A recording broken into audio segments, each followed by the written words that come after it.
The bank teller looked at me like I'd just asked her to rob the vault. "Ma'am, I'm sorry, but this mortgage isn't under your name.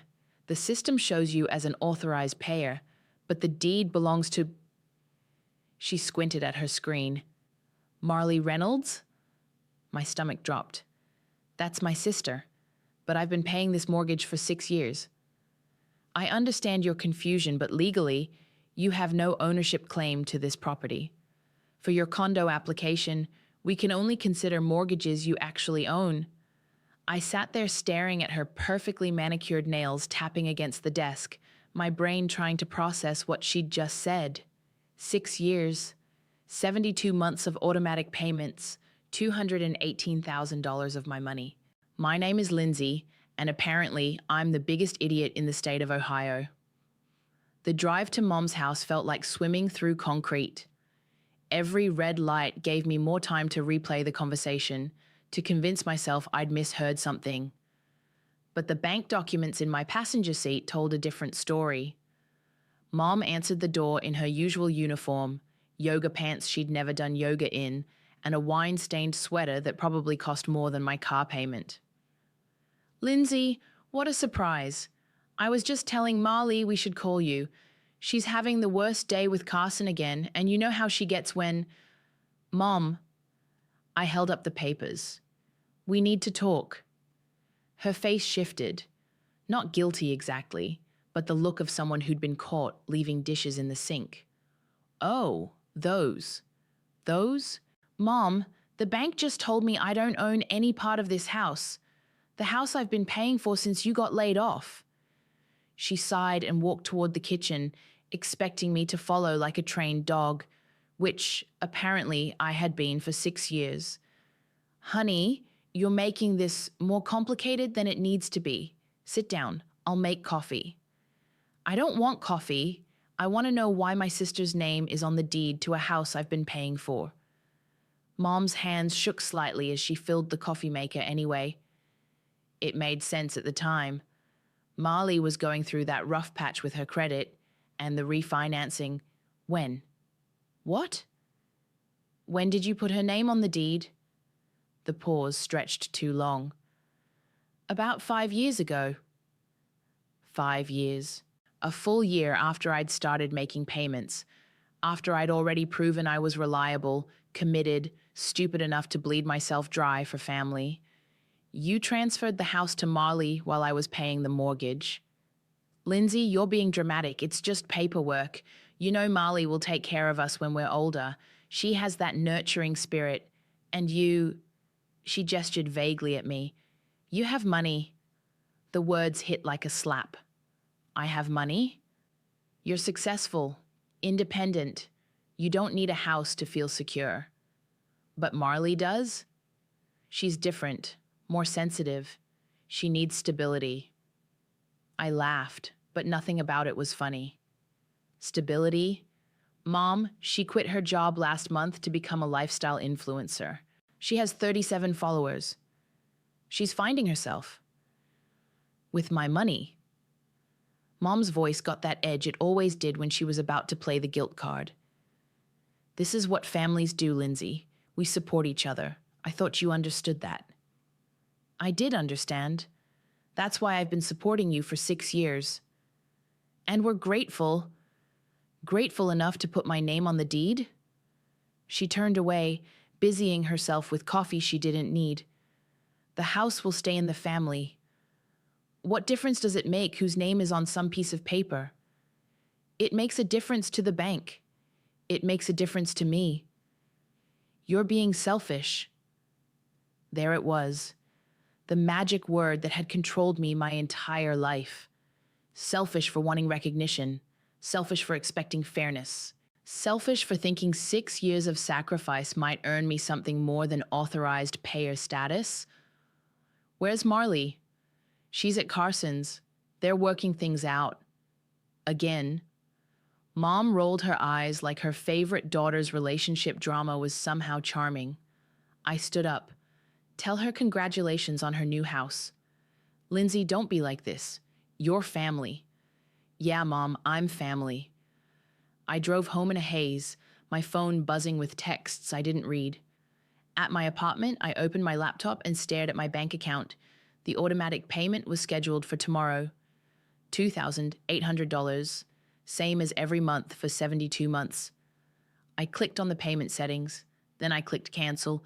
The confirmation screen asked if I was sure. I stared at those words for a long time, thinking about nurturing spirits and sensitivity and what it meant to be family. I clicked yes. 2 months of silence can be deafening. My phone buzzed constantly the first week after I canceled the payment. Mom's texts started casual. Hope you're doing well, sweetie. Then escalated to passive-aggressive novels about family obligations and how disappointed Dad would be if he were still alive. Marley's messages were pure theater. Are you okay? You're scaring me. Followed by, Mom says you're going through something. I'm here for you. Then radio silence for 3 weeks until, this is really immature, Lindsay. I deleted them all without responding. The mortgage company wasn't as patient. Their letters went from friendly reminders to stern warnings to legal threats. I wondered if Mom was getting copies, if she was finally understanding what $2,800 a month actually meant.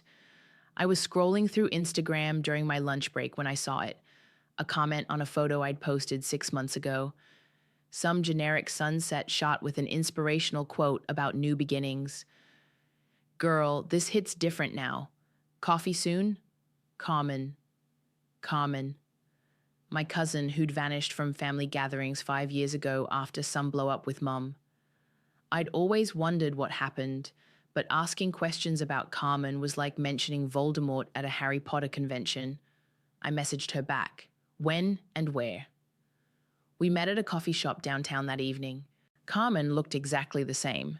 Sharp bob, sharper attitude, and the kind of confidence that came from not giving a damn what people thought. You look like hell, she said, sliding into the booth across from me. Thanks, you look great too, she laughed. I mean it as a compliment. You look like someone who finally stopped pretending everything was fine. What gave it away? Your Instagram went dark 2 months ago. Plus, Aunt Teresa called my mom asking if I'd heard from you.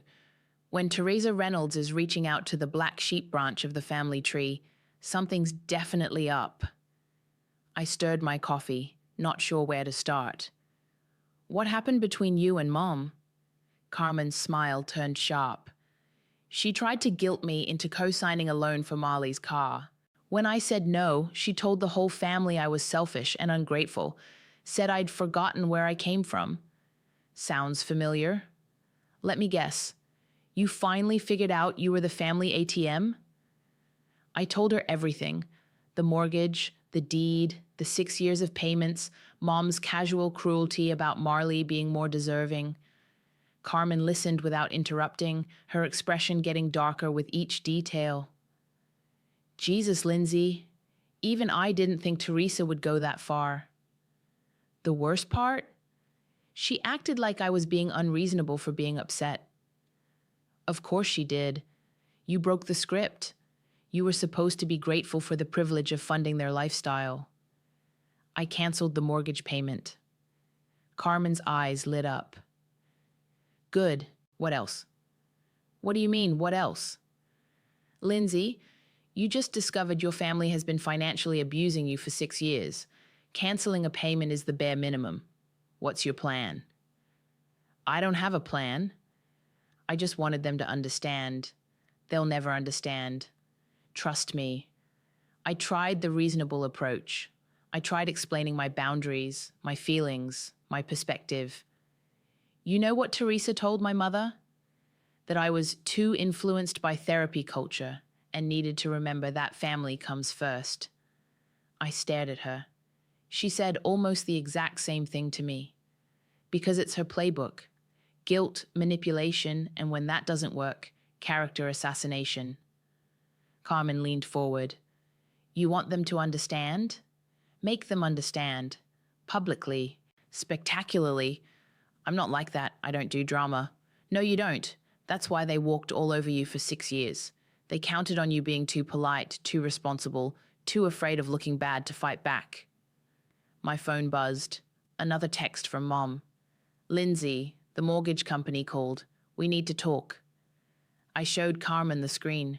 She snorted. 2 months late, but she's finally paying attention. I should probably call her back. Why? Because that's what you do when family needs help. Carmen reached across the table and took my phone, turning it face down. Family doesn't steal from family. Family doesn't lie to family. Family doesn't treat family like a walking wallet. So what are you suggesting? I'm suggesting you stop playing by their rules. You've been funding their lifestyle? Build your own? You've been invisible? Make yourself impossible to ignore. She pulled out her own phone. I know a realtor. Good one. Specializes in lakefront properties. Carmen, I can't afford... Can't you? How much have you saved since you stopped paying their mortgage? I did the math in my head. Almost $6,000. Plus your regular savings? I nodded slowly. Lindsay, you've been living like you're broke while funding someone else's dream house. What's your actual net worth? I pulled up my banking app, adding up accounts I hadn't looked at in months. The number made me dizzy. Carmen grinned. There she is, the woman who's been hiding behind the dutiful daughter act. She raised her coffee cup. To new beginnings. I don't know if I can do this. You already started. The hard part was stopping the payments. Everything else is just choosing yourself for once. My phone buzzed again. This time it was Marley.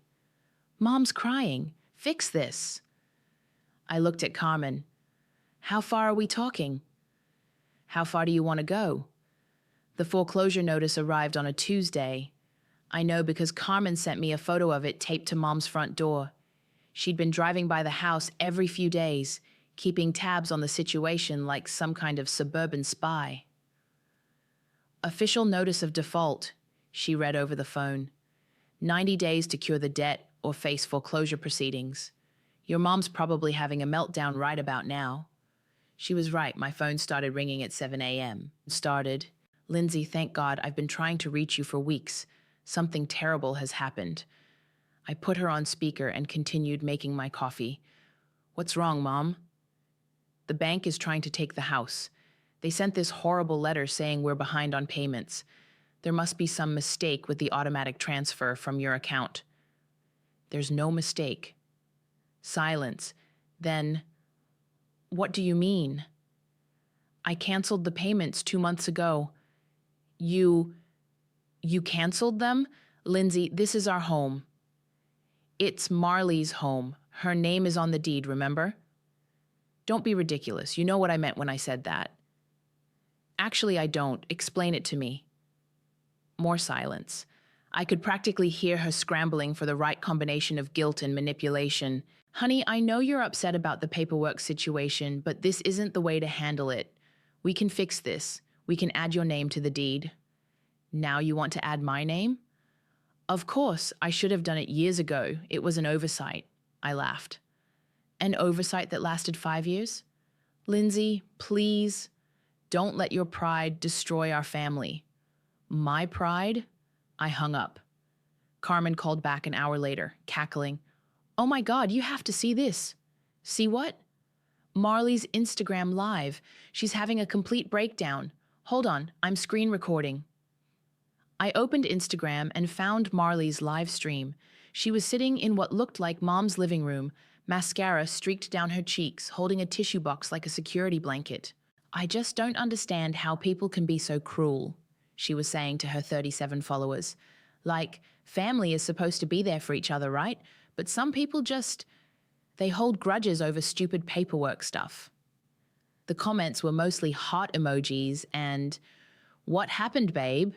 from her friend Jordan. I can't even say what's happening because it's too personal, but like, imagine if your own sister tried to make your family homeless over some misunderstanding. Like, we're talking about elderly people here. My mom worked so hard her whole life, and now she might lose everything because someone decided to be petty. I screenshot that part and sent it to Carmen. Elderly people? Carmen texted back. Your mom is 61 and goes to spin class. The live stream continued for another 10 minutes, with Marley alternating between tears and righteous indignation. She never mentioned the 6 years of payments I'd made or the fact that her name was on the deed, just vague references to family betrayal and financial abuse. The worst part, she sobbed, is that some people have so much money they don't even know what to do with it, but they'd rather see their own family suffer than help. It's like, how do you sleep at night? I closed the app and called Carmen back. Did you watch the whole thing? She asked. Enough of it. She's good, I'll give her that, playing the victim while completely rewriting history.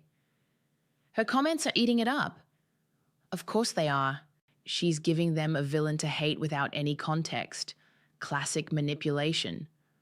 I was quiet for a moment, watching the foreclosure notice photo Carmen had sent. 90 days seemed like a long time and no time at all. Carmen?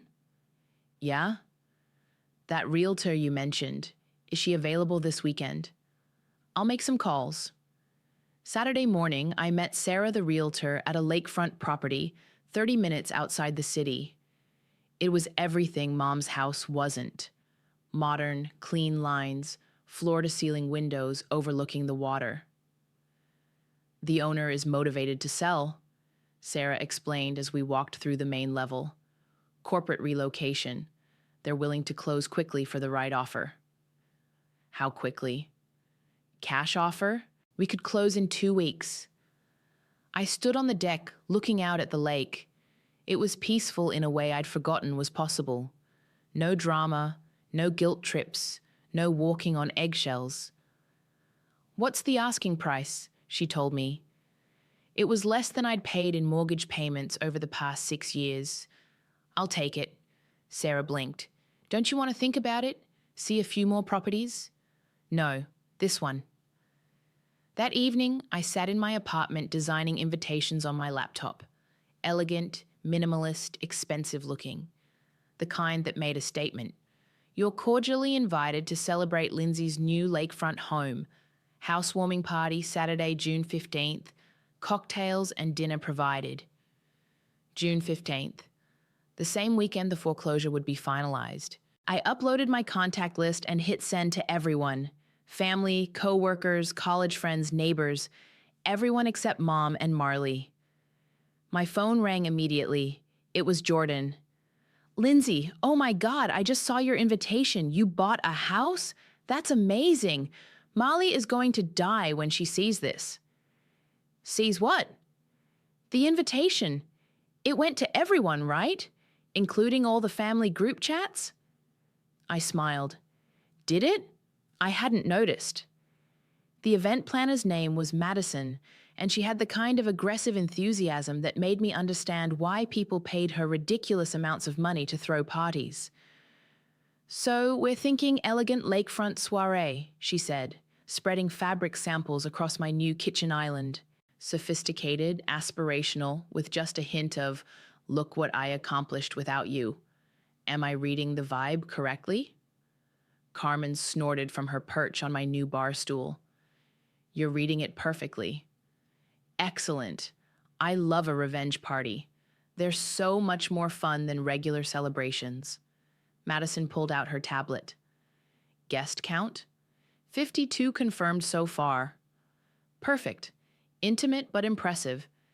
Now, tell me about the family dynamics I'm working with here. I gave her the abbreviated version.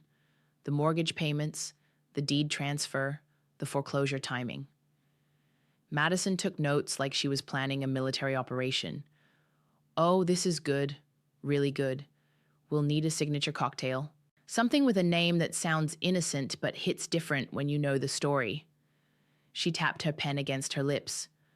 What about New Beginnings or Independence Day? I like Fresh Start, Carmen suggested. Perfect. Fresh Start cocktails, lakefront views, and a guest list full of people who've been hearing one side of this story for months. Madison grinned. This is going to be legendary. My phone buzzed. Text from my coworker Yusuf. Saw your party invite. Congrats on the house. Can we talk? I showed Carmen the message. She raised an eyebrow. Uh-oh. Someone's about to give you a lecture about taking the high road. She wasn't wrong. Yusef called an hour after Madison left. Lindsay, what are you doing? Throwing a housewarming party. You got the invitation? You know what I mean. This whole thing with your family. What about it? Come on. The timing, the guest list. You're basically throwing a party to celebrate your family losing their house. I'm throwing a party to celebrate my new house. Same weekend as their foreclosure. Coincidence? Lindsay. I sighed. What do you want me to say, Yusef? That I should feel bad? That I should swoop in and save them again? I want you to think about whether this is who you want to be. Someone who doesn't let people walk all over her? Yeah, that's exactly who I want to be. You're starting to sound like them. That stung. How am I anything like them? The manipulation, the public humiliation, the calculated cruelty. I never lied to them. I never stole from them. I never made them feel worthless for 6 years. No, but you're making them pay for it in the most public way possible. Good. Silence on the other end. Then, I can't come to the party, Lindsay. I'm sorry. Your choice. After he hung up, I sat on my deck staring at the water. Maybe he was right. Maybe I was becoming something ugly. But every time I started to feel guilty, I remembered Mom's voice. You have money. Like that was all I was worth. Carmen found me there an hour later carrying 2 glasses of wine. Yusef lecture you about karma and taking the high road? How did you know? Because good people always think there's a noble way to handle betrayal. They think if you just communicate better, set boundaries more clearly, turn the other cheek harder, eventually the bad people will see the light and change. And you don't think that? I think some people only understand consequences. Your mom and Marley had 6 years to treat you with basic respect. They chose not to. My phone buzzed again. This time, it was a notification that someone had tagged me in a post. I opened Instagram to find Jordan had posted a screenshot of my party invitation with the caption, "When your sister throws a housewarming party the same weekend your family loses their house. The drama." Oh, that little... Carmen started. It's fine. Let them talk. But it wasn't fine. Within an hour, the post had dozens of comments. Most were from people I didn't know, Marley's extended social circle, all weighing in on family drama they knew nothing about. This is so sad. Family should stick together. Imagine being this petty over money. Some people really show their true colors when things get hard. Then I saw a comment that made my blood boil. It was from Carson, Marley's on and off boyfriend. Lindsay always acted like she was better than everyone. Guess money really does change people. I was about to respond when Carmen grabbed my phone. Don't give them the satisfaction. But they're making me look like the villain. Let them. You know what's going to happen at your party? All those people commenting are going to hear the real story. From your family. From neighbors who've watched this play out. Truth has a way of coming out at parties. She was right. The next morning, I woke up to a message from my neighbor, Mrs. Patterson. Saw the drama online, honey. Don't let them get to you. We all know what really happened. Can't wait to celebrate your new home. Then another from my cousin Jake. Mom filled me in on the whole story. About time someone stood up to Aunt Teresa. See you Saturday. By noon, I had a dozen similar messages. People who'd been watching from the sidelines, who knew the real story, who were tired of watching Marley and Mom play victim while I funded their lifestyle. Carmen called around lunchtime. Check Marley's Instagram. I opened the app to find a new post. It was a photo of moving boxes with the caption, "Sometimes the people you love most are the ones who hurt you deepest. But I still believe in family, even when family doesn't believe in me. Blessed, just your family, first, just stronger, together." The comments were the usual mix of support and outrage on her behalf. But buried in the middle, I found one that made me smile. It was from my Aunt Linda. Marley, sweetie, maybe it's time to tell the whole story, including the part about whose money paid for that house all these years. The tide was starting to turn. The eviction happened on a Thursday morning at 9 a.m. sharp. Carmen texted me a play-by-play from her car parked across the street. Sheriff's deputy just pulled up, official-looking guy with a clipboard. Then, your mom just came outside. She's arguing with the deputy, pointing at papers. Then, Marley's here. She's crying, like full-on sobbing in the driveway. Then, holy shit, they're putting stuff on the curb, furniture, boxes, everything. I was sitting in a conference room at work, trying to focus on quarterly projections while my family's life imploded 30 miles away. My phone kept buzzing with updates. Neighbors are coming out to watch. Mrs. Chen from next door looks horrified. Wait, scratch that. Mrs. Patterson, not Chen. She's talking to your mom, shaking her head a lot. Oh my God, Molly just threw herself on the couch they're moving. Literally threw herself on it like she's protecting it from the repo men. I excused myself from the meeting and called Carmen. Are you seriously live tweeting my family's eviction? I'm documenting it for posterity, and also because this is the most dramatic thing that's happened in this neighborhood since the Hendersons got divorced and fought over the garden gnomes. Carmen. Fine, I'll stop narrating. But Lindsay, you should see this. Your mom keeps looking around like she's expecting you to show up and save the day. Is she calling me? Probably, but I bet you're not answering. She was right. My phone showed 6 missed calls from Mom and 3 from Marley. I'd turned off notifications for their numbers weeks ago. How bad is it? Bad. They've got maybe 20 minutes to get their personal stuff before the locks get changed. Marley's running around grabbing random things. She just shoved a blender into a garbage bag. And Mom? Your mom's sitting on the front steps looking shell-shocked. I think reality is finally hitting her. After Carmen hung up, I sat in my car in the parking garage for 20 minutes, staring at my phone. Part of me wanted to drive over there, to swoop in one last time and fix everything. But every time I started to feel guilty, I remembered the bank teller's confused face when she told me the house wasn't mine. That evening, Carmen sent me a video. It was shaky phone footage of the aftermath. Mom and Marley's belongings scattered across the front lawn like a yard sale nobody wanted to attend. Posted this in the neighborhood Facebook group, Carmen said when I called her. Thought people should see what actually happened.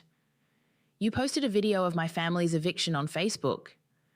I posted a video of the consequences of financial fraud. There's a difference. The video had already gotten 43 comments. Most were sympathetic, but a few were asking pointed questions about why the daughter who'd been paying the mortgage wasn't there to help. My phone buzzed with a text from an unknown number. When I opened it, I realized it was from Marley using someone else's phone. Lindsay, we lost everything. Mom's staying with Aunt Linda and I'm on Carson's couch. I know you're angry, but we're family. This house thing was just a misunderstanding. We can fix this if you just call me back. I screenshot it and sent it to Carmen. Just a misunderstanding, she texted back.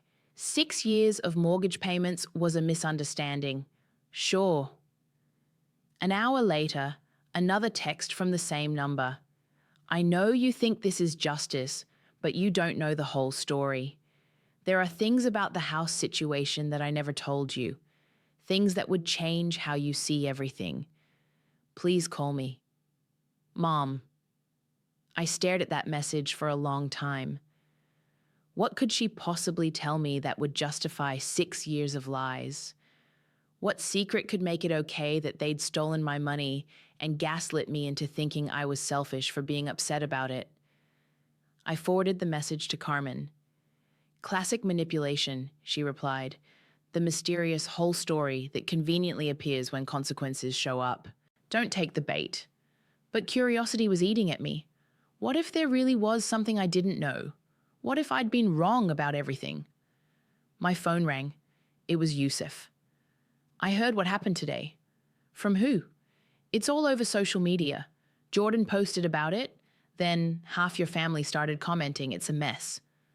I didn't ask for it to be public. But you're not exactly trying to keep it private either.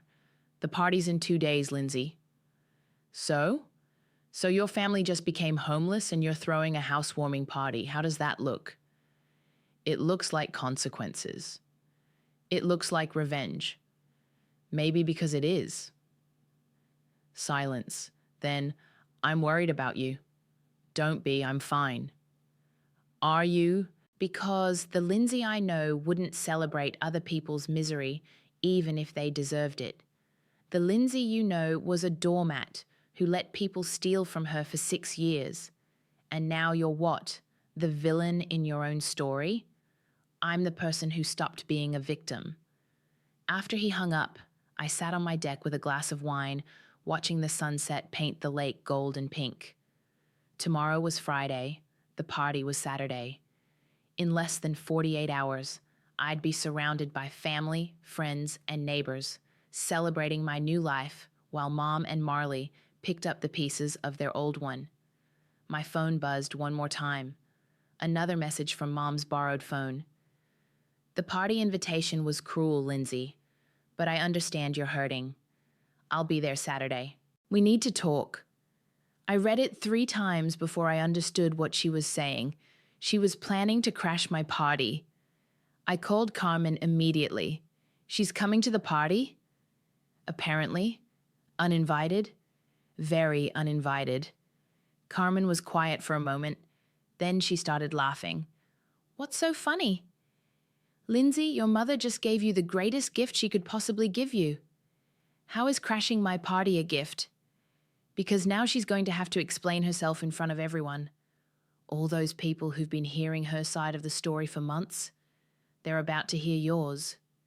The weather was perfect. Of course it was. 75 degrees, light breeze off the lake, golden hour lighting that made everything look like a magazine spread. Madison had outdone herself. White linens, string lights, fresh start cocktails in mason jars that probably cost more than most people's weekly groceries. You look incredible, Carmen said, adjusting the collar of my navy dress, like someone who just bought a lakefront house with cash. Because I did. Exactly. Own it. The first guests arrived at 6. My co-workers from the tech company, college friends I hadn't seen in months, neighbors from my old apartment building. Everyone kept using the same words: stunning, gorgeous, amazing. They wandered through my house like they were touring a model home, taking pictures of the view, asking how I'd found such a perfect place. Lindsay, this is incredible, said my friend Beth from college. I had no idea you were house hunting. When did you decide to buy? Recently. It all happened pretty fast. Well, you deserve it. You work so hard. By 7:30, the deck was full of people laughing and drinking and taking selfies with the lake in the background. I was starting to relax, to actually enjoy my own party, when Carmen appeared at my elbow. Incoming, she murmured. I followed her gaze to the driveway where Mom's old Honda was pulling up behind the catering van. She got out slowly, like she was walking into battle. Marley emerged from the passenger side, wearing a black dress that was either funeral appropriate or designed to make everyone feel sorry for her. Should I have them escorted out? Carmen asked. No, let them come. They walked up the path to my front door like they were attending their own execution. Mom had that tight smile she wore when she was about to cause a scene, but wanted to look reasonable doing it. Lindsay, she called out, loud enough for half the party to hear. Sweetheart, what a beautiful home. Conversation stopped. People turned to stare. I could feel the energy shift as everyone tried to figure out who these women were and why the air suddenly felt thick with tension. Mom, Marley, I didn't expect to see you here. Well, we couldn't miss celebrating your success, Mom said, her voice dripping with false sweetness. Even though we're going through such a difficult time ourselves. And there it was, the opening shot. Opening, What kind of difficult time? Asked my neighbor Jake, who'd clearly had a few fresh start cocktails. Mom's eyes lit up. She'd found her audience. Oh, it's been just awful. We lost our family home this week. Foreclosure. After 30 years in that house, we're basically homeless. Murmurs of sympathy rippled through the crowd. I saw people looking at me with confusion, trying to reconcile the woman throwing an expensive party with the daughter who'd let her mother become homeless. That's terrible, said Beth. Lindsay, I had no idea your family was going through something like that. There's a lot you don't know, Marley said, her voice wobbling with practiced emotion. About what it's like when family abandons you over money. More murmurs. I felt Carmen tense beside me, ready to jump in, but I held up a hand. Mom, can we talk privately? Oh, I think we've had enough private conversations, don't you? Maybe it's time everyone heard the truth. I agree. Let's tell them the truth. Something in my voice made her pause. For the first time since she'd arrived, she looked uncertain. Lindsay, no, you're right. Everyone should know the whole story. I raised my voice so the entire party could hear. Mom, why don't you tell everyone whose name is on the deed to the house you lost? Her face went pale. It's complicated. It's not complicated at all. Whose name is on the deed, Mom? Silence stretched across the deck. 50 people waiting for an answer. Marley's, she whispered. I'm sorry, I didn't catch that. Could you speak up? Marley's name is on the deed. And who paid the mortgage for the past 6 years? Lindsay, please. Who paid the mortgage, Mom? You did. The silence was deafening. I could see people's faces changing as they processed what they'd just heard. My cousin Jake's mouth was literally hanging open. So let me make sure I understand, I continued. I paid the mortgage on a house I didn't own for 6 years, and when I found out and stopped making payments, that makes me the villain? It's not that simple, Mom said desperately. There were reasons. What reasons? I had debts, gambling debts. I had to put the house in Marley's name as collateral, but it was temporary. Gambling debts? This was from my Aunt Linda, who'd just arrived and caught the tail end of the conversation. Teresa, what gambling debts? Mom looked around the deck like a trapped animal. Every face was staring at her, waiting for an explanation that would make sense of what they'd just heard. It wasn't supposed to be permanent, she said, her voice breaking. I was going to fix it. I was going to add Lindsay's name back to the deed once I got caught up. When? I asked. After another 6 years of payments? After another $100,000? I made mistakes, but you're my daughter. You're supposed to forgive me. The words hung in the air like smoke from a fire everyone could smell, but no one wanted to acknowledge. I am your daughter, I said quietly. But I'm not your ATM. Mom started crying then. Real tears, not the manipulative kind. Marley put an arm around her, shooting me a look of pure hatred. Are you happy now? Marley hissed. You've humiliated her in front of everyone. I didn't humiliate her, I said. I just stopped protecting her from the consequences of her choices. Mom and Marley left without another word, walking back to their car like defeated generals retreating from battle. The party stood frozen for about 30 seconds before everyone started talking at once. Jesus, Lindsay, I had no idea. 6 years? You paid their mortgage for 6 years? Gambling debts? Teresa gambles? Carmen appeared beside me with a fresh drink. Well, that went better than expected. Better? You didn't have to drag it out of her. She confessed to everything in front of 50 witnesses. My Aunt Linda pushed through the crowd, her face flushed with anger. Lindsay, honey, I am so sorry. I had no idea what Teresa was doing to you. It's okay, Aunt Linda. It's not okay. It's financial abuse. And the way she tried to make you look like the bad guy. She shook her head. I've been watching her manipulate this family for years, but this crosses every line.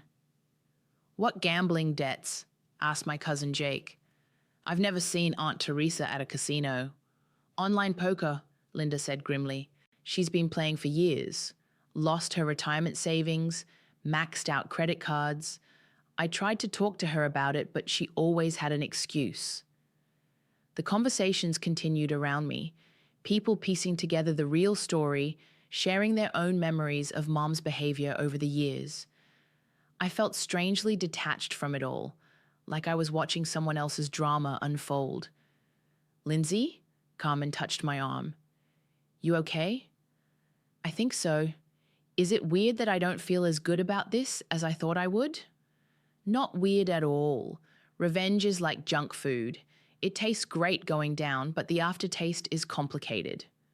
The party gradually returned to normal. People moved on from the family drama to admiring my house, complimenting the food, asking about my job. But I kept catching fragments of conversations about Mom and Marley, about gambling addiction and family dysfunction, and how they'd never suspected. Around 9 o'clock, Carmen clinked her wine glass with a fork, calling for attention. I'd like to make a toast, she announced, to my cousin Lindsay, who taught us all something important tonight. The deck fell quiet. Carmen raised her glass, her voice carrying across the water. Some people inherit homes, some inherit heartaches, but the strongest among us make empires from wounds. She looked directly at me. To new beginnings, and to the courage it takes to choose yourself. To Lindsay, someone shouted, and suddenly everyone was raising their glasses, cheering, clapping. The sound echoed across the lake like thunder. I felt tears in my eyes, but for the first time in months, they weren't tears of anger or hurt. They were something else entirely. Thank you, I managed to say, all of you, for being here, for supporting me, for seeing me. More applause. My neighbor, Mrs. Patterson, who'd driven over from my old neighborhood, pushed her way through the crowd. Honey, I've been watching this situation for months, and I just want you to know you did the right thing. That girl of yours, Marley, she's been posting on social media about how unemployment is a choice and how some people are just too lazy to succeed. Meanwhile, you've been working 2 jobs and paying their bills. Marley said unemployment is a choice? This was from my coworker David, who'd been laid off last year. Posted it on Instagram just last month. Something about how people who really want to work will find work and everyone else is just making excuses. The crowd murmured with disapproval. I saw people pulling out their phones, probably looking up Marley's social media accounts. Found it, said Beth, holding up her phone. Here's the post. Unpopular opinion, but unemployment is literally a choice in this economy. If you're not working, it's because you're not trying hard enough. Some of us understand that success requires sacrifice. Posted 3 weeks ago. While living in a house her sister paid for, Carmen added dryly. The audacity, someone muttered. The party continued until almost midnight. People lingered on the deck, reluctant to leave, sharing stories and asking questions about my plans for the house. It felt like a celebration of more than just my new home. It felt like a celebration of truth finally coming to light. As the last guests were leaving, my phone buzzed with a notification. Someone had tagged me in a Reddit post. I opened the app to find a detailed account of the entire evening, posted in r entitled People. The title was, Sister Pays Family's Mortgage for 6 years, discovers house was secretly transferred to entitled Sibling, gets epic revenge at housewarming party. The post had already gotten hundreds of upvotes and dozens of comments. People were calling it legendary and the most satisfying revenge story ever. Someone had even given it a gold award. Carmen, I called out as she was getting into her car, did you post about tonight on Reddit? She grinned. Wasn't me, but I'm not surprised someone did. This story is going to be internet famous by morning. Is that good or bad? Depends on your perspective. For you, probably good. For Marley and your mom? She shrugged. Well, they wanted attention. Now they've got it. As I watched her taillights disappear down my driveway, I realized she was right. This wasn't just my story anymore. It belonged to everyone who'd ever been taken advantage of by family, everyone who'd ever been called selfish for setting boundaries, everyone who'd ever wondered if they were crazy for feeling hurt by the people who were supposed to love them. My phone kept buzzing with notifications. The Reddit post was going viral. The Reddit post hit the front page by Tuesday morning. "Holy shit, Lindsay," Carmen said when she called me at work. "You're internet famous. The post has 50,000 upvotes and 3,000 comments. People are calling it the mortgage revenge of the century."